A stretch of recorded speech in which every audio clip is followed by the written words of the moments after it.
அபி என்ன பண்ணுறாங்க, முரளி வந்து அண்ணன் அண்ணன்னு கூப்பிட்டு வந்து பயங்கரமாக வெறுப்பேற்றி விட்டுறாங்க. அதனால வந்து செமைய டென்ஷனாக இருக்கார் முரளி. என்ன இவன் அண்ணன் அண்ணன் கூப்பிட ஆரம்பிச்சிட்டா, இதை இப்படியே விடக்கூடாது, அவள் அண்ணன் கூப்பிட ஒவ்வொரு நொடியும் எனக்கு ஏதோ பண்ணுதே, என்னால் தாங்கிக்க முடியலையே, என் உடம்பெல்லாம் ஊசி குத்துற மாதிரி இருக்கே அப்படின்னு சொல்லிட்டு செமைய டென்ஷன் ஆகிறாரு. உடனே என்ன பண்ணுறாரு, நேராக போயிட்டு அபி விடவே கூடாது, கேட்கணும் அவகிட்ட அப்படின்னு சொல்லிட்டு நேராக போகிறாரு. அபி அப்படின்றாரு. என்னென்ன அப்படின்றாங்க. அண்ணனா அப்படின்னு சொல்லிட்டு அப்படியே கையை பிடிக்கிறாரு. என்ன நினச்சிட்டு இருக்கோம் மனசில், கையை விடுங்க, மரியாதை விட்டுருங்க அப்படின்றாங்க. அதெல்லாம் விட முடியாதுடி, எவ்வளோ தைரியமாக தான் என் அண்ணன் கூப்பிடுவேன். இந்நேரம் நம்ம 2 பேருக்கு கல்யாணம் ஆக வேண்டியது, என்ன தாலி கட்ட வேண்டியது. அப்போ என் கூட மணவரையில் உட்காந்தல, அப்போ தெரியலையா நான் அண்ணனா இல்லையான்னு சொல்லிட்டு எவ்வளோ தைரியமாக தான் என் அண்ணன் கூப்பிடுவேன். நீ அண்ணன் கூப்பிட்றாலும் சரி, என்ன கூப்பிட்றாலும் சரி, என்றைக்குமே நீ எனக்கு பொண்டாட்டி தான் அப்படின்னு ஒன்று அதிர்ச்சி அடைகிறாங்க. அப்படி யாரை பார்த்து பொண்டாட்டி சொன்ன, அப்புறம் அப்பள தான்டா ஒன்று அப்படின்னு சொல்லிட்டு கை ஓங்குறாங்க. அப்போல கை வேறு உங்களுடைய இன்னொரு கையும் பிடிக்கிறாரு. எவ்வளோ தைரியமாக தான் என் கையை பிடிப்பேன், விடுறான்றாங்க. விட முடியாதுடி, நீ எனக்கு பதில் சொல்லி ஆகணும், இதுக்கப்புறம் அண்ணன் சொன்ன அப்புறம் அவ்வளோதான் அப்படின்னு சொல்லிகிட்டே இருக்காரு.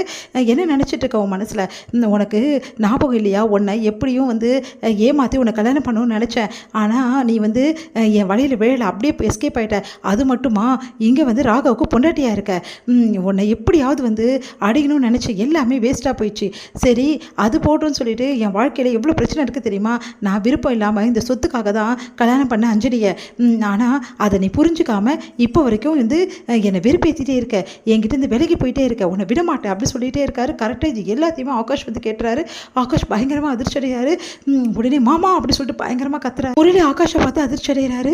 உனக்கு எவ்வளோ தைரியமாக இருந்தா இந்த வீட்டில் வந்து நடிச்சுக்கிட்டு இப்படி பண்ணுவேன், அதுவும் ஏன் முன்னாடியே அபி கையை பிடிச்சி இழுக்கிறியா, நீ எல்லாம் ஒரு மனுஷனாச்சே அப்படின்னு சொல்லிட்டு அப்படி பலார்னு அறவிடுறாரு.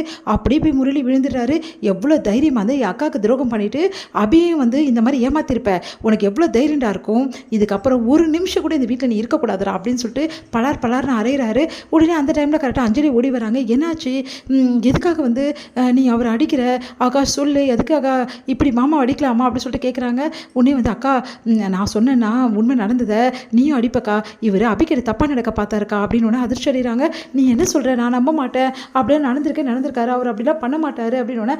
அக்கா என் கண் கூட பார்த்தேங்க்கா, அது மட்டும் கிடையாதுக்கா, உன்னை சொத்துக்காக தாங்க கல்யாணம் பண்ணியிருக்காரு, பத்தாதுன்னு அபியை ஏமாற்றிட்டு ஒருத்தன் ஓடி போனால கல்யாணம் பண்ணிக்கிறேன்னு சொல்லிட்டு, அது இவன் தான்க்கா, இவ்வளவும் பண்ணியிருக்க, இவனை என்னக்கா பண்ண சொல்கிற, அதனால தான்க்கா நான் அடித்தேன் அப்படின்னு ஒன்றுமே புரியாமல் யோசிக்கிறாங்க அஞ்சலி. ஐயோ என்னது இப்படி சொல்கிற அப்படின்னு சொல்லிட்டு, சொல்லு அபி இதெல்லாம் நடந்ததெல்லாம் உண்மையா அப்படின்னு. ஆமாம் நடந்ததெல்லாம் உண்மைதான் அப்படின்னு சொல்லிட்டு அபியும் சொல்கிறாங்க. அதை கேட்டு அஞ்சலியால் தாங்கிக்க முடியல, அப்படியே சட்டையை பிடிக்கிறாங்க, ராகவோட சட்டையை. அட பாவி இவ்வளோ வேலை பண்ணியிருக்கியான்னு சொல்லிட்டு அப்படியே வந்து கூட்டின்னு போயிட்டு வெளியே தரன்னு இழுத்துன்னு போயிட்டு அப்படியே தள்ளி விடுறாங்க. இந்த வீட்டில் உனக்கு இடம் கிடையாதுரா, மரியாதை வீட்டை விட்டு வெளியே போடா, இதுக்கப்புறம் உனக்கும் எனக்கும் எந்த சம்மந்தமும் கிடையாதுரா அப்படின்னு சொல்லிட்டு அப்படியே கழுத்தில் இந்த தாலி எடுத்து கழட்டி தூக்கி விசிறு அடிக்கிறாங்க. அப்படியே முகத்தில் வந்து படுது. உடனே வந்து அப்படியே பயந்து எழுந்துக்கிறாரு வந்து முரளி வந்து முகத்தில் தாலி இருந்தது, அஞ்சலி தூக்கி போட்டால அப்படின்னு சொல்லிட்டு பார்க்க எங்கே தாலி அப்படின்னு சொல்லிட்டு தேடுறாரு.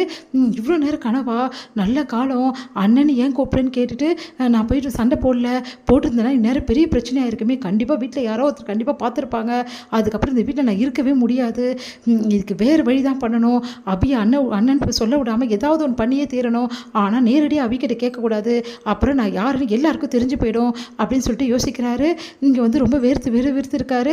அந்த டைமில் அஞ்சலி வராங்க. என்னங்க என்ன ஆச்சு அப்படின்னா, ஒன்றும் இல்லைன்றாங்க. இந்த குனிச்சி வந்து ஒரு பொருளை எடுக்கிறாங்க.